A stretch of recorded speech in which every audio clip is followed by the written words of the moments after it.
یرمیہ 34 باب۔ جب شاہ بابل نبوکدنضر اور اس کی تمام فوج اور روئے زمین کی تمام سلطنتیں جو اس کی فرمان روائی میں تھیں اور سب اقوام یروشلم اور اس کی سب بستیوں کے خلاف جنگ کر رہی تھیں، تب خدا کا یہ کلام یرمیہ نبی پر نازل ہوا کہ خداوند اسرائیل کا خدا یوں فرماتا ہے کہ جا اور شاہ یہودا صدقیہ سے کہہ دے کہ خداوند یوں فرماتا ہے کہ دیکھ، میں اس شہر کو شاہ بابل کے حوالہ کر دوں گا اور وہ اسے آگ سے جلائے گا، اور تو اس کے ہاتھ سے نہ بچے گا بلکہ ضرور پکڑا جائے گا اور اس کے حوالہ کیا جائے گا، اور تیری آنکھیں شاہ بابل کی آنکھوں کو دیکھیں گی اور وہ روبرو تجھ سے باتیں کرے گا اور تو بابل کو جائے گا۔ تو بھی اے شاہ یہودا صدقیہ، خداوند کا کلام سن، تیری بابت خداوند یوں فرماتا ہے کہ تو تلوار سے قتل نہ کیا جائے گا،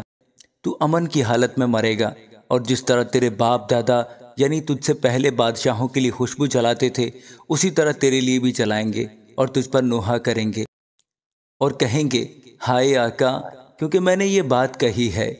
خداوند فرماتا ہے۔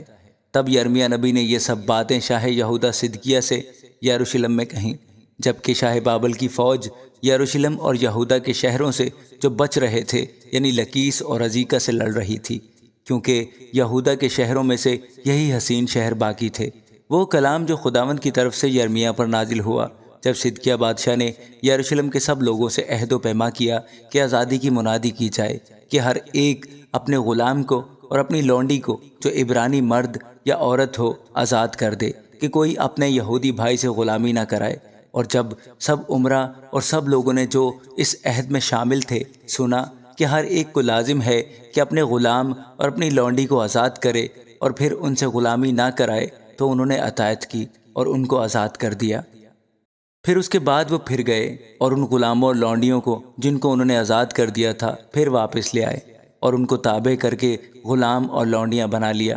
اس لیے خداوند کی طرف سے یہ کلام یرمیہ پر نازل ہوا کہ خداوند اسرائیل کا خدا یوں فرماتا ہے کہ میں نے تمہارے باپ دادا سے جس دن میں ان کو ملک مصر سے اور غلامی کے گھر سے نکال لایا یہ عہد باندھا کہ تم میں سے ہر ایک اپنے عبرانی بھائی کو جو اس کے ہاتھ بیچا گیا ہو 7 برس کے آخر میں، یعنی جب وہ 6 برس تک خدمت کر چکے، تو آزاد کر دے۔ لیکن تمہارے باپ دادا نے میری نہ سنی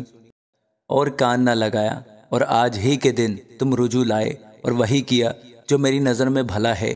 کہ ہر ایک نے اپنے ہمسایہ کو آزادی کا مستہ دیا، اور تم نے اس گھر میں جو میرے نام سے کہلاتا ہے میرے حضور عہد باندھا، لیکن تم نے برگشتہ ہو کر میرے نام کو ناپاک کیا، اور ہر ایک نے اپنے غلام کو اور اپنی لونڈی کو جن کو تم نے آزاد کر کے ان کی مرضی پر چھوڑ دیا تھا پھر پکڑ کر تابع کیا کہ تمہارے لیے غلام اور لونڈیاں ہوں۔ اس لیے خداوند یوں فرماتا ہے کہ تم نے میری نہ سنی، کہ ہر ایک اپنے بھائی اور اپنے ہمسائے کو آزادی کا مژدہ سنائے۔